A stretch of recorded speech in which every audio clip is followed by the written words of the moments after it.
Bonjour à tous. Donc, ravi de vous retrouver avec nous aujourd'hui. On va attendre quelques minutes que tout le monde se connecte. On est vraiment très, très heureux de vous voir aussi nombreux connectés. On a déjà pas mal de connectés et on a plus d'une centaine d'inscrits, donc c'est super. Petit rappel, c'est un webinaire conjoint avec du coup Nozo et Alaction. Donc Alaction, équipe des établissements de santé et des cabinets médicaux. Donc on est sur plus de 20 spécialités. On a sur une suite d'outils digitaux. Aujourd'hui, vous allez voir beaucoup d'exemples qui sont dans l'ophtalmologie, parce que la majorité des participants, des personnes qui se sont inscrites, sont dans l'ophtalmologie, comme notre médecin associé qu'on présentera dans une minute d'ailleurs. Je souhaite la bienvenue tout particulièrement à Elena Kieté, qui est co-organisatrice du webinaire. Sachez que vous avez la possibilité de poser vos questions au fur et à mesure de la présentation, quand vous le souhaitez. En bas à droite de l'écran, en fait, vous avez des icônes avec un icône de chat et vous pouvez poser la question qui sera publique et à laquelle on pourra répondre à la fin. Bien entendu, on a prévu une session de questions-réponses à la fin de la présentation. Donc, vous pourrez vous poser vos questions en live, et on y répondra avec plaisir. Donc, je vais inviter du coup les participants à se présenter. On va commencer par Elena Kieté, si tu veux bien te présenter rapidement. Bonjour à tous, je suis responsable de la démarche qualité ISO 9001 des ophtalmologistes organisée par Nozo et qui permet de certifier aujourd'hui environ 300 cabinets par an. Et je suis experte en organisation et management de la qualité et certification. Super, on est ravis de vous avoir parmi nous. Merci encore pour Merci à vous. Elena. Maintenant, je vais m'adresser à Serge, notre cher médecin associé chez Alaction. Merci Julia, bonsoir à tous. Oui, Serge Daluski, je suis donc ophtalmologiste et puis un des créateurs, il y a maintenant quelques années, de la société Alaction qui, vous le savez, développe des produits digitaux, des outils qui permettent d'optimiser le fonctionnement des cabinets. Ici, on va surtout parler de ce qui a trait à la qualité. Exactement. Puis pour terminer, moi-même, Julia Barrière, donc je travaille avec Serge Daluski pour la société Alaction et j'ai un rôle de consultante dans la e-santé, donc la digitalisation du parcours du patient. Donc aujourd'hui, on va voir ensemble comment s'inscrire dans une démarche qualité grâce aux outils digitaux. Dans une première partie, on verra pourquoi une démarche qualité c'est pertinent dans le milieu de l'exercice médical, dans les cabinets médicaux et vos établissements de santé. Qu'est-ce que c'est exactement que la qualité, hein, donc Elena s'attardera sur ce sujet.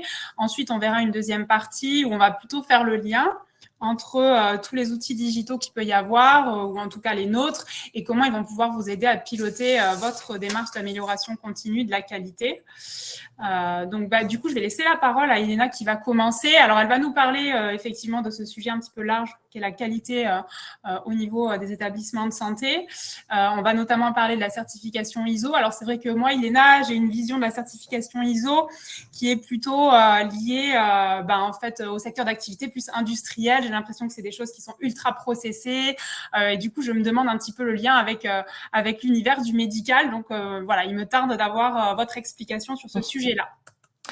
Alors, en effet, les référentiels se sont invités, je dirais, dans le domaine de la santé relativement récemment. Et alors, il faut comprendre pourquoi, parce que ça ne veut pas dire que les médecins n'ont pas d'attrait à la qualité. Au contraire, je dirais que s'il y a une profession qui se soucie de la qualité, c'est bien le médecin, parce que s'il y a une erreur ou un dysfonctionnement, c'est le patient et sa durée de vie qui est directement impactée. Donc, il ne faut pas chercher une explication dans une désaffection, je dirais, du corps médical aux pratiques, à la qualité de la prise en charge. En tout cas, ça, c'est mon avis. Mais plutôt penser aux évolutions, aux grandes transformations qui ont impacté le système de santé en France, mais plus en général en Europe, dans les dernières années. Alors, si on fait un petit pas en arrière, qu'est-ce qui s'est passé? Alors, d'une part, en France, notamment, le système de santé a fait face à une demande en offre de santé qui a explosé, littéralement explosé. Et cela parce qu'on vit plus longtemps, donc ça c'est très positif, mais du coup on a besoin de soins, donc avant on avait 3 générations, maintenant on en a 4, voire voilà, au même moment. Hein, ce qui met en crise aussi d'autres systèmes, hein, genre le système de la retraite, mais bon, voilà. Donc ces besoins ont explosé, et en parallèle, on n'avait pas, enfin, les médecins n'étaient pas suffisamment, il y avait une pénurie de médecins, donc on n'arrivait pas à prendre en charge cette offre. Et du coup, qu'est-ce qui s'est passé? Les cabinets, notamment les cabinets libéraux, se sont réorganisés en s'appuyant d'une part sur des nouvelles technologies, donc des machines qui permettent d'aller plus vite sur certains actes, ou de sécuriser les actes, et où il y a eu la réorganisation du parcours des soins.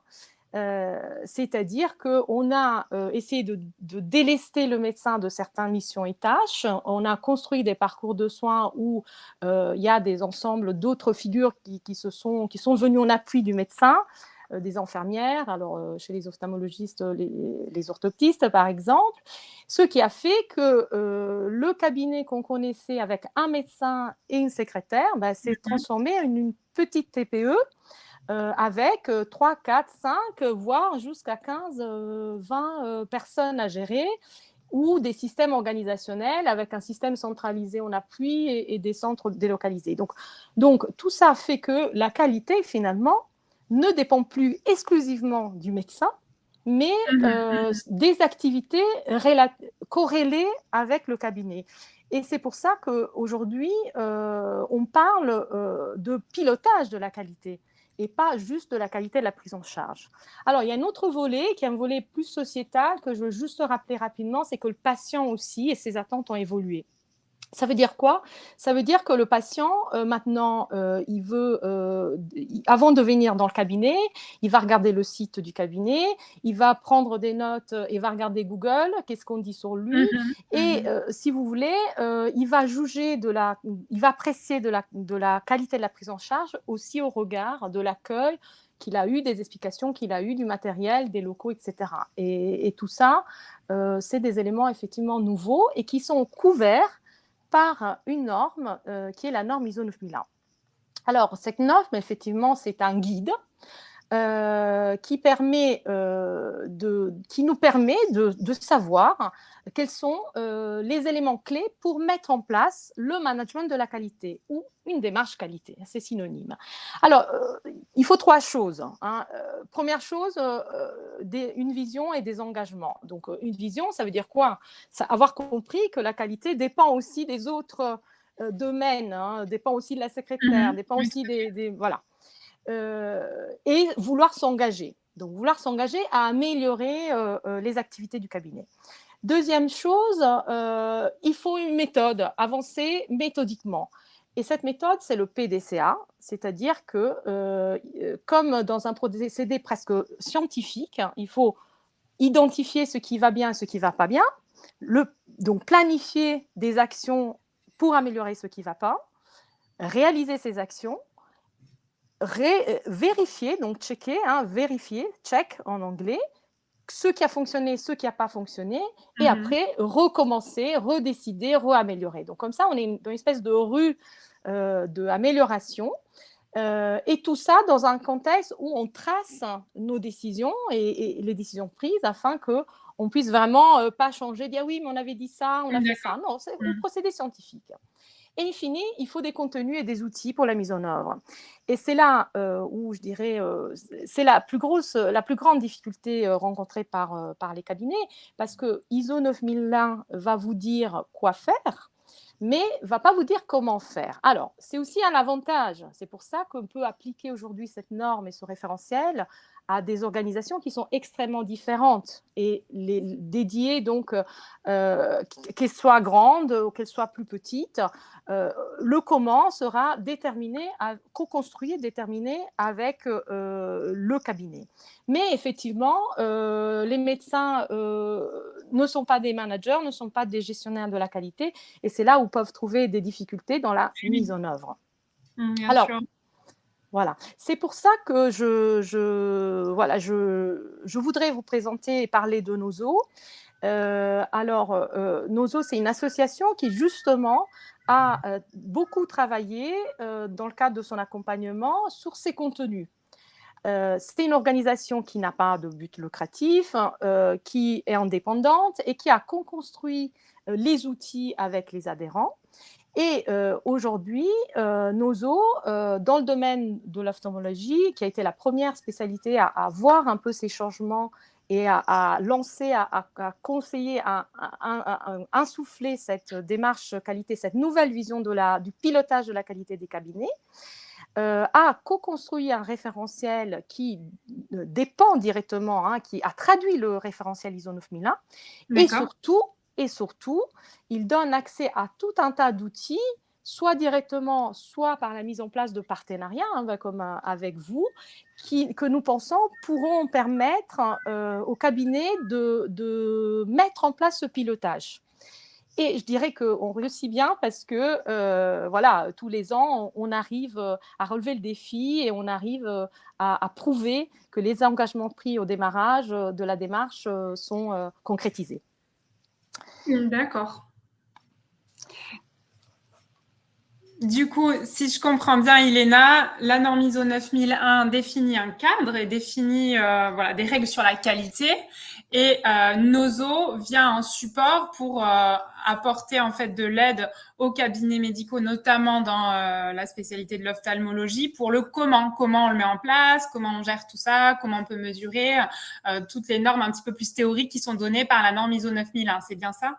Exactement, c'est-à-dire que le quoi, il a été traduit et adapté au domaine de l'ophtalmologie.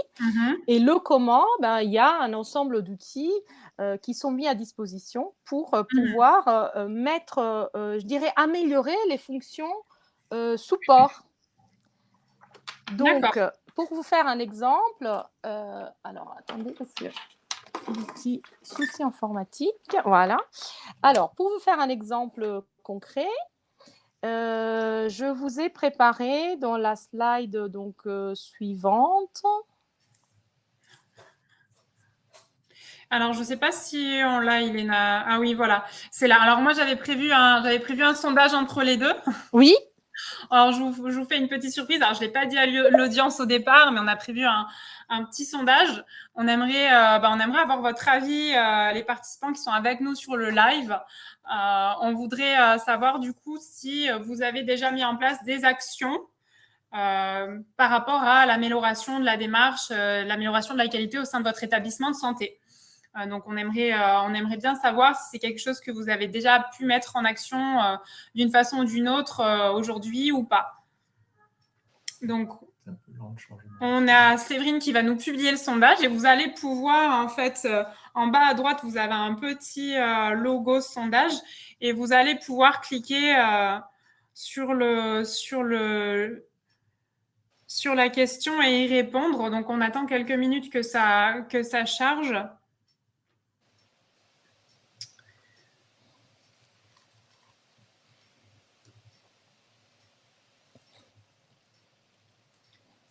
Mais en tout cas, faites-nous vos retours d'expérience aussi. Vous pouvez très bien le faire sur le chat si vous le voulez. Dites-nous si vous avez déjà oui ou non. C'est plutôt une réponse binaire qu'on attend là pour le coup. Voilà, savoir si vous avez déjà mis en place des actions relatives à la démarche qualité ou pas. Nous, ça nous intéresse. On veut savoir si notre sujet il est pertinent pour vous et à quel point ça vous concerne. En fait, c'est l'idée de la question. Du coup, je vais passer à la slide suivante. Pour qu'Iléna, vous puissiez reprendre votre exemple. Oui, alors ce que je voulais vous montrer avec cette slide, c'est un petit peu comment peut démarrer comment on peut initier une démarche qualité et par quoi on commence, parce qu'il y a beaucoup de thématiques et il y a eu souvent beaucoup de choses à explorer, donc il faut, voilà la méthode.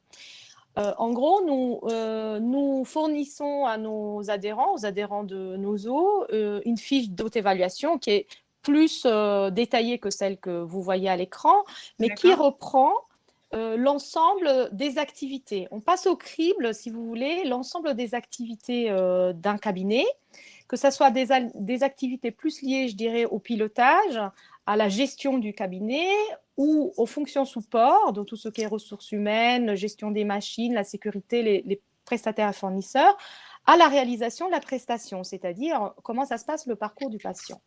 Et là, on va, au travers donc d'un ensemble de questions qui sont dans cette fiche d'évaluation et ou avec l'aide d'un consultant, déterminer si vous êtes plutôt, vous trouvez, hein, parce que c'est vraiment une auto-évaluation, hein, on ne vient pas là vous juger, hein, vous trouvez que c'est plutôt une force de votre cabinet ou c'est plutôt une faiblesse.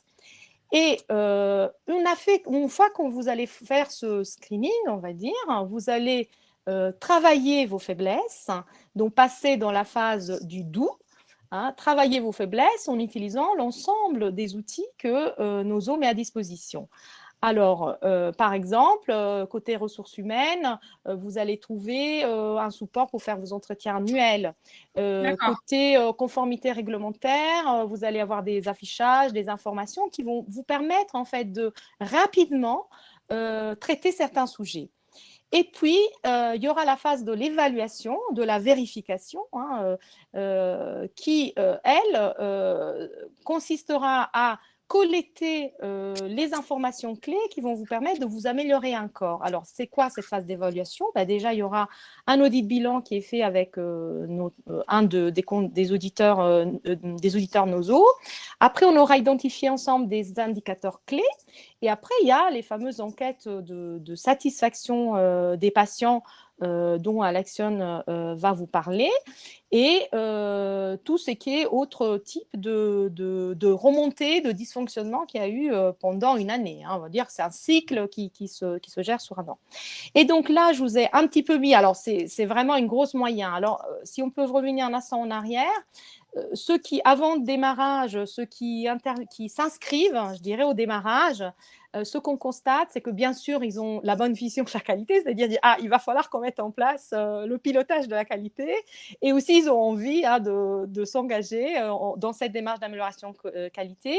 Et après, selon les cabinets, voilà, on aura soit des cabinets qui ont vraiment quelqu'un dédié sur les ressources humaines, par exemple, et donc ils sont très en avant, mais en moyenne, là où on trouve vraiment qu'on retrouve les plus grosses faiblesses, c'est généralement dans la conformité réglementaire, parce que c'est assez compliqué. Et l'avantage, c'est qu'avec les outils Nozo, ça va très, très vite. Donc, en première année, on va mettre tout ça en conformité, et après, vous allez pouvoir passer aux autres priorités. Et la gestion des prestataires et fournisseurs, pas parce qu'ils ne sont pas gérés, hein, mais ils sont quelque part, parfois, on ne va pas jusqu'au bout de la réflexion, c'est-à-dire il y a un prestataire qui est très important, par exemple celui qui gère l'informatique, mais on va voir qu'on lui délègue sans rien contrôler. Alors, je me rappelle, une fois, j'étais moi-même en audit, et un médecin m'expliquait fièrement qu'il avait mis en place un backup, une sauvegarde extrêmement efficace, et que donc ça se faisait tous les jours, etc., etc. Et donc là, je lui ai demandé, mais du coup, et que s'il y avait une panne, il n'y avait pas de problème. Et là, je lui ai demandé, mais du coup, est-ce que vous avez vérifié que la sauvegarde fonctionne? Et là, il m'a regardé avec des gros yeux. Il m'a dit, bon, effectivement, je n'en sais rien. Voilà, c'est une petite anecdote pour vous dire comment parfois on fait les choses très, très bien, mais aussi un regard extérieur un peu naïf comme le mien, qui est pas du métier, peut-être apporter quelque chose.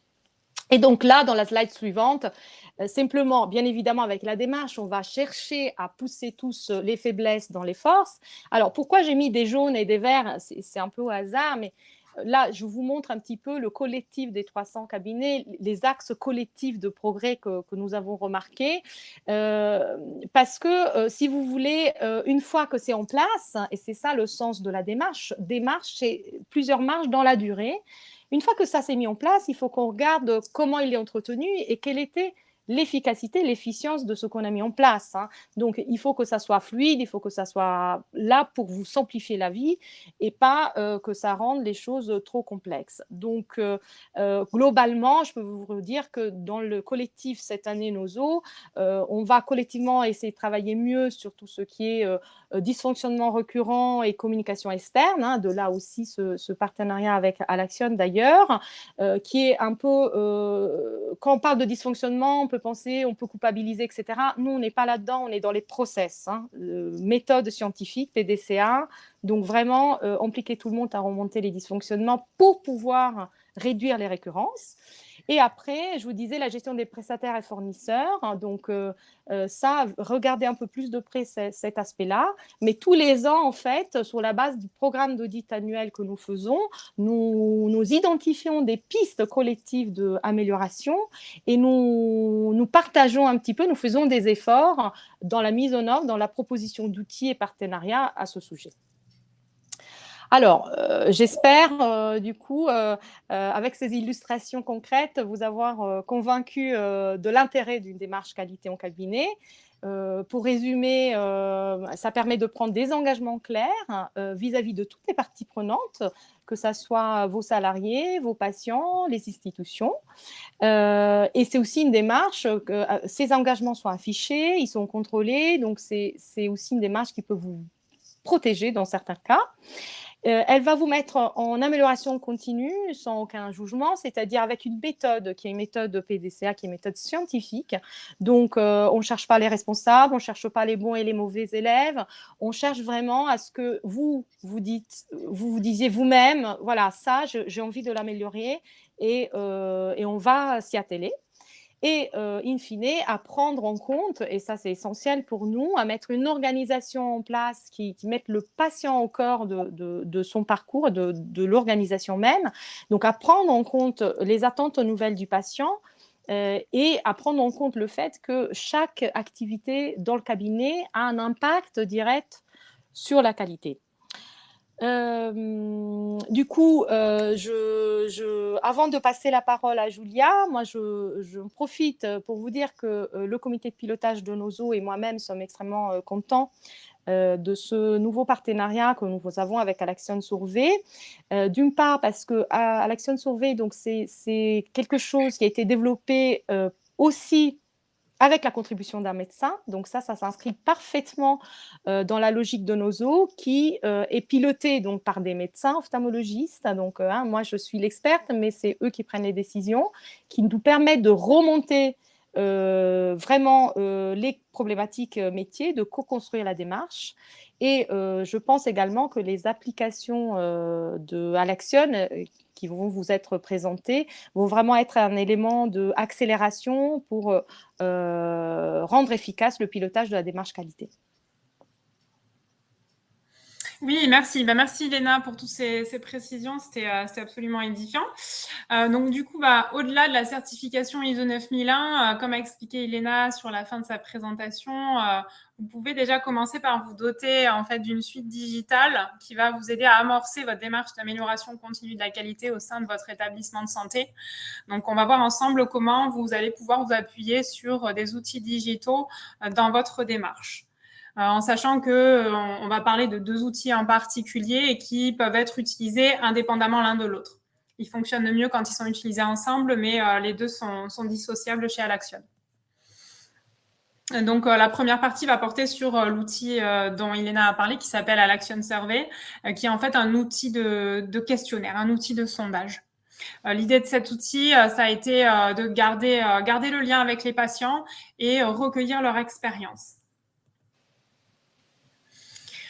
Donc, on est parti du constat suivant, qui est qu'en fait, la qualité, c'est très large et on s'est rendu compte qu'il y avait un écart assez important entre la définition de la qualité pour un médecin, pour un professionnel de santé lié à son exercice médical et la définition de la qualité pour un patient, sa perception de la qualité du soin, de la qualité de l'expérience au sein de votre établissement de santé.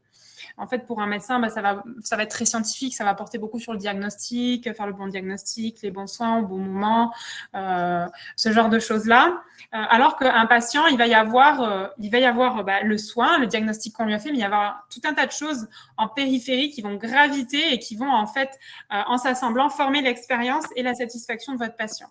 Ça va porter sur l'accueil, l'accès aux soins, comment il peut prendre rendez-vous, l'accès à l'information avant l'intervention, de l'empathie, ce genre de choses-là. Comment il est accueilli. Donc, du coup, la question, ça a été comment on va pouvoir sonder tout ça, comment on va pouvoir mesurer tout ça, parce que c'est un petit peu en dehors du cœur de métier des médecins, quelque part. On va tenter un deuxième sondage. On va voir si ça fonctionne avec Séverine. Je ne sais pas si vous avez pu répondre au premier. On verra les résultats à la fin du webinaire. Nous, on aurait aimé beaucoup savoir, avoir une jauge sur une échelle de 1 à 5, en sachant que 1, ça veut dire que ça n'a pas d'importance pour vous et 5, ça a beaucoup d'importance pour vous. Quelle importance vous attachez au recueil de l'expérience de vos patients? Nous, de notre côté, ça mouline un petit peu, mais peut-être que chez vous, ça fonctionne. Donc, n'hésitez pas à répondre. On a envie d'avoir votre avis sur cette question-là aussi.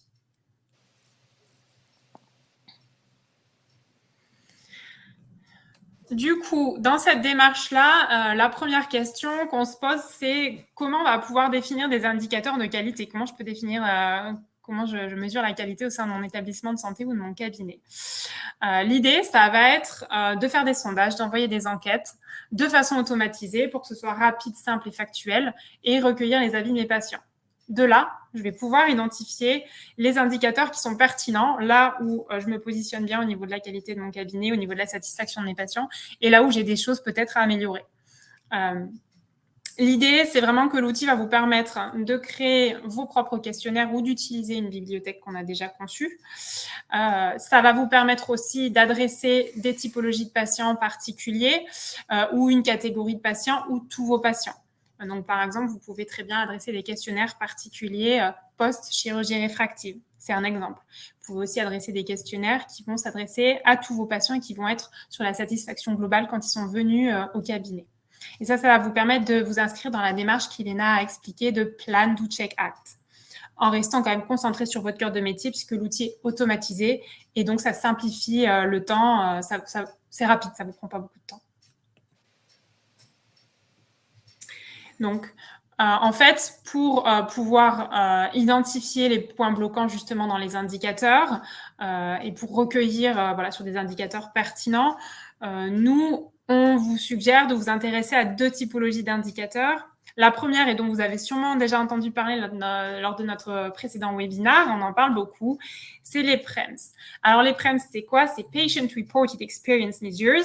Et en fait, ça va vous permettre d'avoir un indicateur sur la perception, sur l'expérience de votre patient. C'est vraiment l'expérience globale au cabinet. Donc, tout ce qui est périphérique aux soins.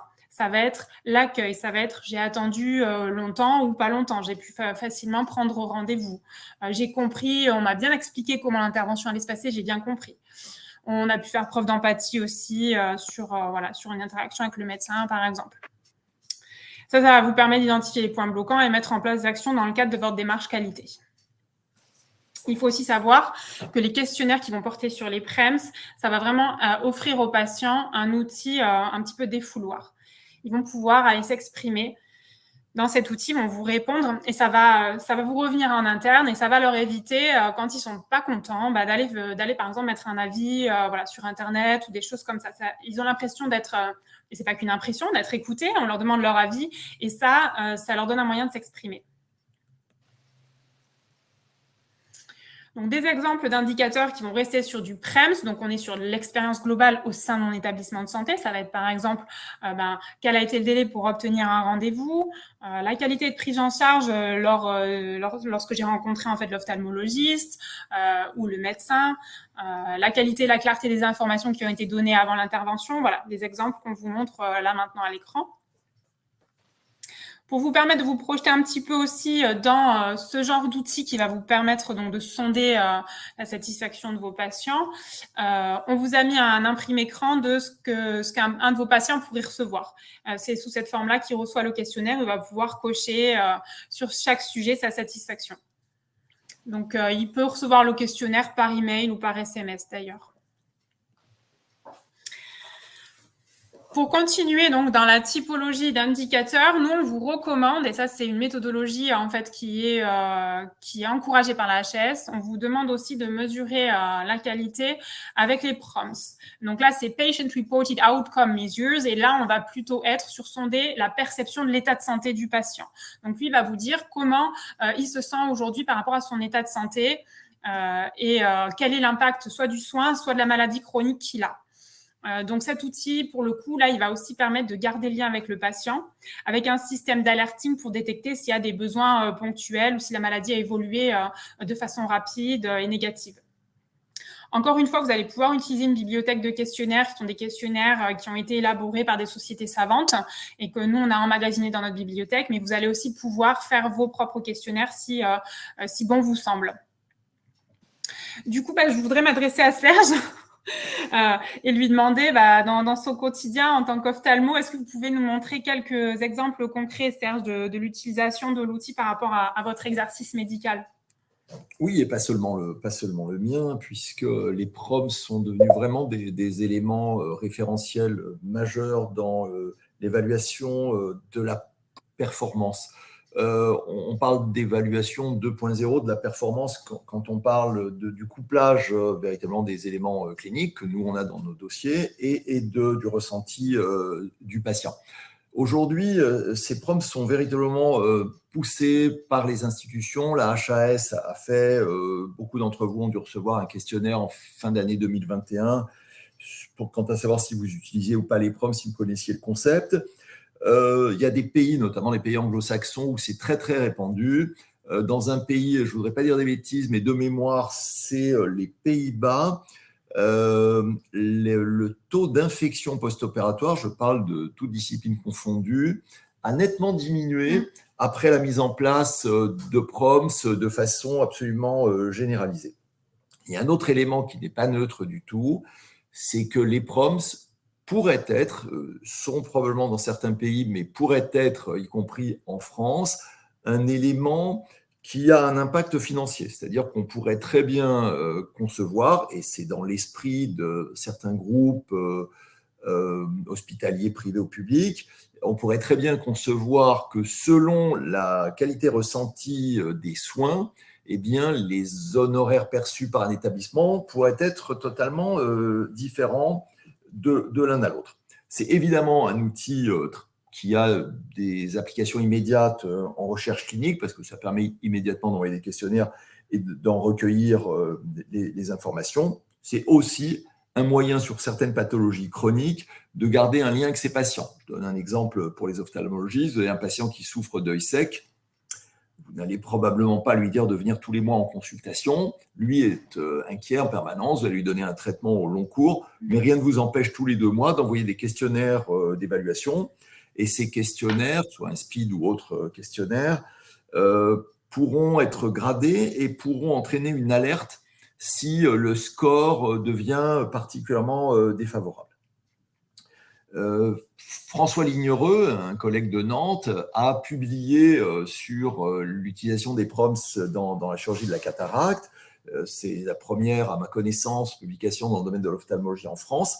Mais au jour d'aujourd'hui, les proms deviennent d'intérêt majeur puisque on s'intéresse au sujet de la psychiatrie et au prochain congrès de psychiatrie, il y a une session entière qui est consacrée à ce sujet. Bon, pour notre part, nous avons mis en place une petite étude qui a été faite sur des patients opérés de chirurgie réfractive. Et voilà un petit peu comment ça se présente. Le patient reçoit un lien qui va lui permettre d'accéder à des pages sur lesquelles on va lui expliquer un petit peu l'enjeu de notre enquête. Et il va recevoir ce type de questionnaire où il va répondre votre confort de vie est-il amélioré depuis la chirurgie réfractive 100 ans ? Eh bien, il va répondre fortement, modérément. Enfin, vous choisissez vous-même vos questions-réponses, sauf si, évidemment, vous allez chercher dans les banques de questionnaires validés par les sociétés savantes. Et je peux vous dire, pour avoir regardé le sujet, que l'HAS en a décliné plus de 1000, sachant que certains sont des déclinaisons version 1, version 2, version 3,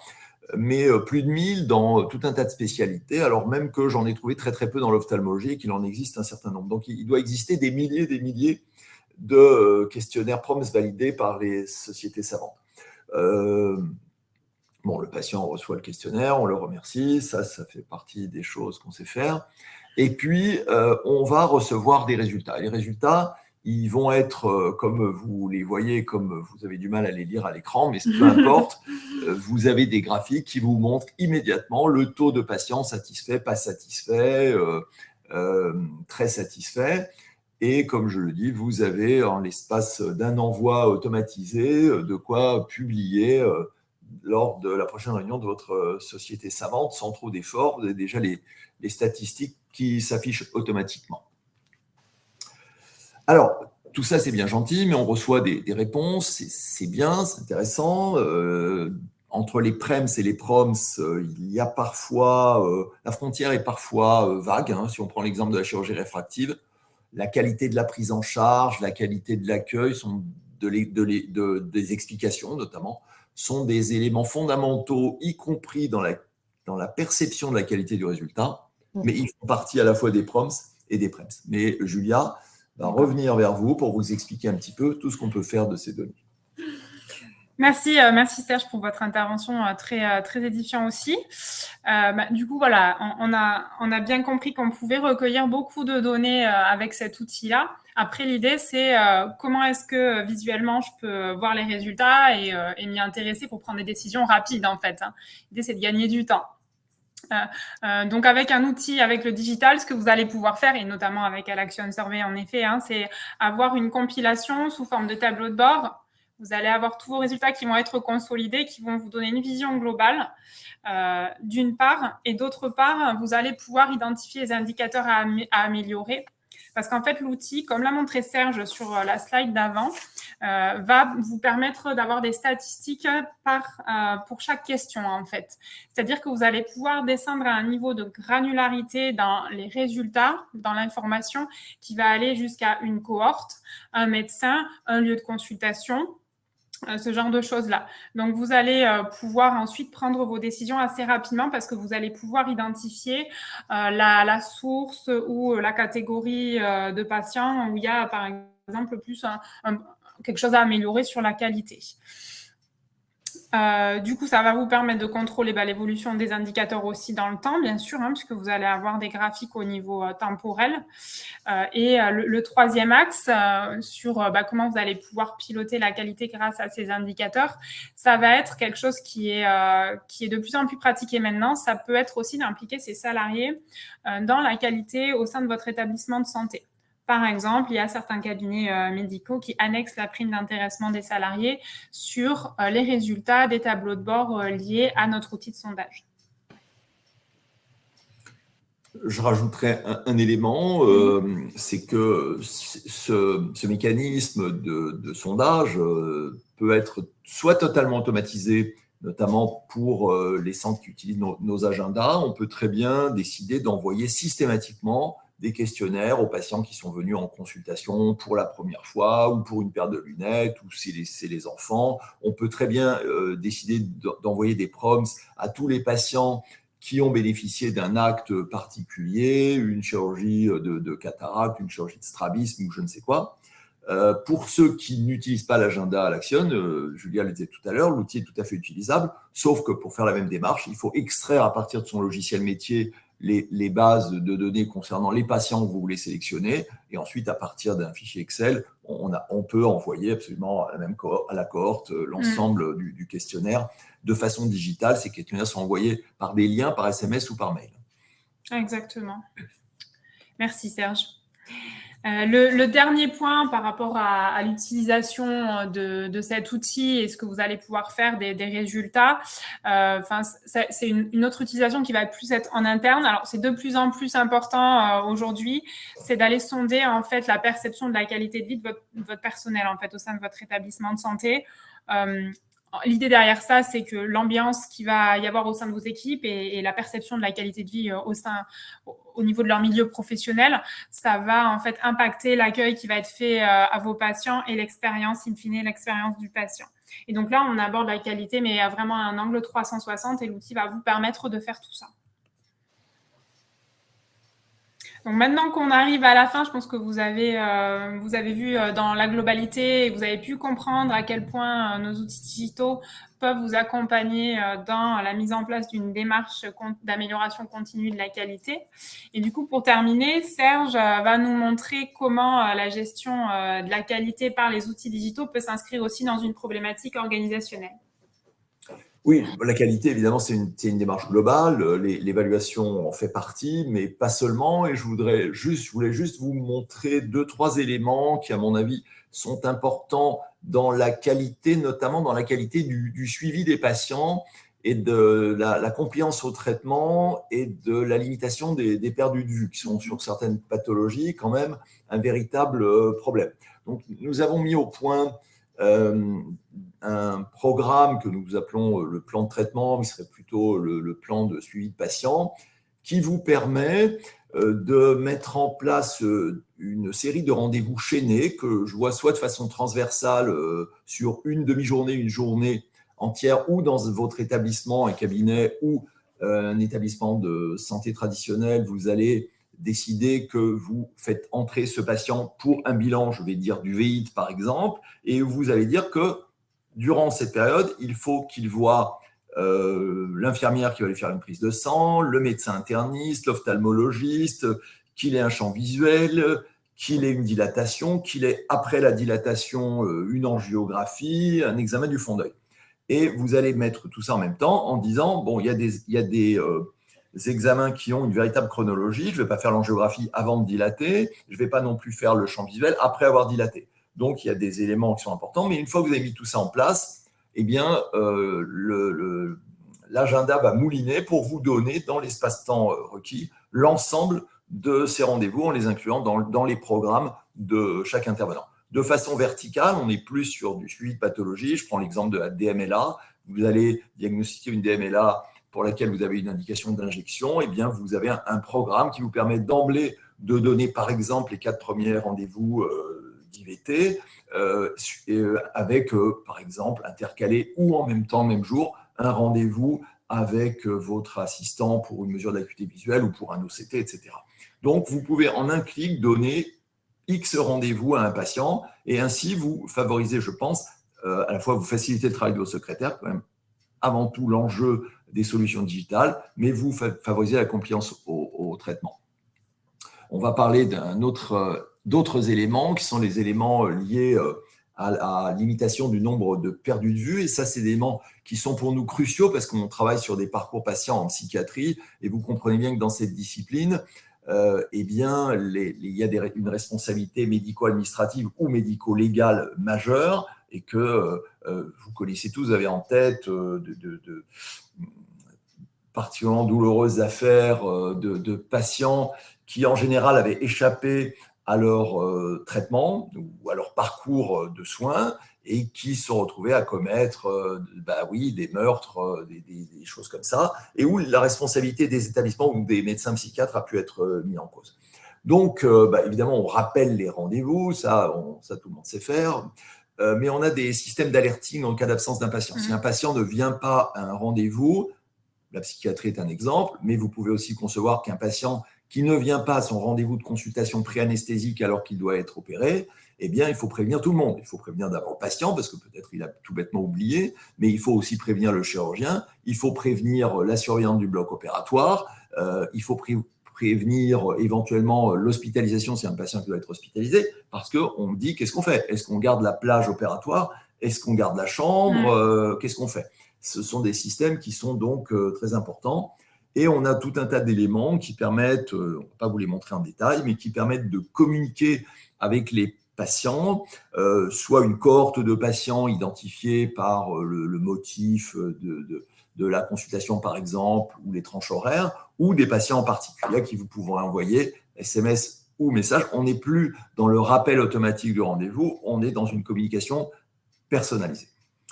Voilà. Donc, vous avez compris que la qualité, c'est au cœur de nos métiers. Ce n'est pas une option, c'est une nécessité.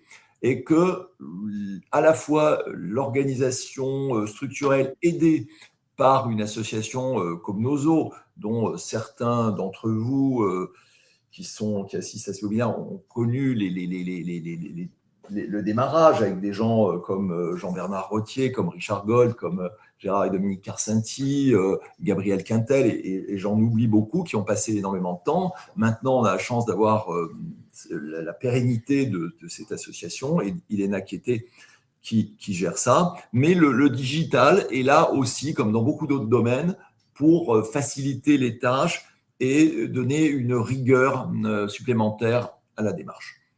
Julia va vous faire un petit sondage, mais moi, chez moi, en tout cas, sur mon double écran, là, ça ne marche pas trop. Mais bon, on va voir. Oui, alors le dernier sondage sur lequel on avait envie d'avoir votre retour, c'était est-ce que vous pensez qu'un outil digital pourrait vous aider dans la mise en place de votre démarche d'amélioration continue de la qualité ?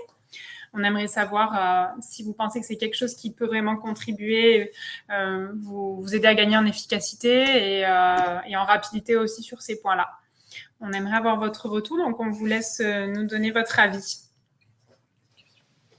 Alors, oui, du coup, on va aussi, je vois qu'il y a une question, on en profite aussi, effectivement, on va passer aux questions-réponses. Je vous laisse quand même répondre au sondage, je vous laisse 2 minutes. Et puis, maintenant, le webinaire est terminé, donc place aux questions. Alors, je vais la dire. Il y a une question qui demande si pour recevoir ces sondages, le patient doit accepter ou non cet envoi avant la consultation afin de respecter la réglementation générale de protection, le règlement général de protection des données, enfin la RGPD. Pour simplifier. Alors, en fait, c'est une très bonne question. Donc, notre outil, il est en totale compliance avec la RGPD. Donc, étant donné que la personne est venue en fait pour un rendez-vous, elle vous a déjà donné l'autorisation pour les rappels, les confirmations de rendez-vous quand elle prend rendez-vous, par exemple, sur Internet. Et du coup, ça, c'est dans la continuité. Donc, on est tout à fait en droit de lui envoyer un questionnaire comme celui-là, en effet. Alors, j'en profite puisque je n'en ai pas parlé tout à l'heure sur la limitation des perdus de vue. On a une fonction qu'on appelle, c'est un petit peu obscur, ce type de profilage de rendez-vous. En fait, vous avez un patient qui vient, je prends l'exemple d'un diabétique, à qui vous dites « j'aimerais vous revoir dans 1 année pour un examen d'une angiographie ». D'accord ? Le patient risque d'oublier son rendez-vous dans 1 an, risque de ne pas se souvenir du nom de son médecin, si prestigieux êtes-vous, et encore moins de se souvenir pour quelle raison il doit venir. Donc, on peut lui envoyer un lien, par exemple 3 mois avant la date du rendez-vous, et le lien va lui permettre de prendre rendez-vous pour le bon motif, avec le bon praticien et dans les bons délais. Eh bien, cette action, effectivement, nécessite avant le recueil d'une autorisation RGPD parce qu'en fait, on est en train, pardonnez l'expression, ça pourrait du moins être considéré comme du racolage de patients. Donc, on leur demande, êtes-vous d'accord pour qu'on vous rappelle dans quelques mois et qu'on vous envoie un lien pour prendre le rendez-vous, et ça se fait partie d'une démarche spécifique. Alors, je vois que l'internaute a répondu. Il n'y a vraiment pas besoin d'autorisation supplémentaire. Non, pas du tout, parce qu'en fait, la démarche est que quand le patient vient au cabinet, on lui demande, la secrétaire va lui demander son email, s'il ne l'a pas donné en réservant en ligne, s'il a réservé par exemple par téléphone ou par l'automate vocal. On a aussi une secrétaire virtuelle automatique qui permet de gérer et de prendre les rendez-vous. C'est merveilleux, hein, c'est très utilisé dans les hôpitaux et ça marche très très bien.